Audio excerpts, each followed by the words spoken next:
So what are the best crypto miners for mining at home in 2025? So disclaimer, this video is not for financial advice. It's for educational purposes only.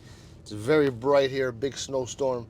If you want to make money by mining at home, there are some great tools to help you get started, all right? Now, one of the best options for beginners is the Antminer S19, so go check that out. This machine is a machine that helps you mine Bitcoin. It's easy to set up, it runs quietly while you go about your day. Now, step one is to get the Antminer S19 and set it up in a place where you have good air circulation. It's important that the machine stays cool, so you got to pick a place that's not too hot. All right?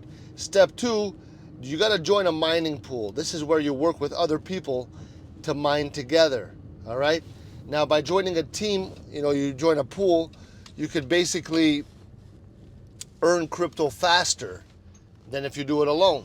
Some popular pools are called the F2 pool or Poolin, Poolin.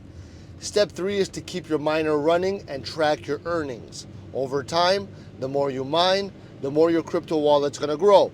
It might take some time, but with sticking with it, it's going to help you build your wealth. And by the way, if you're not one of the 100 million people on crypto.com already, open an account through my referral link in the description so that we could both get rewarded in very nice ways.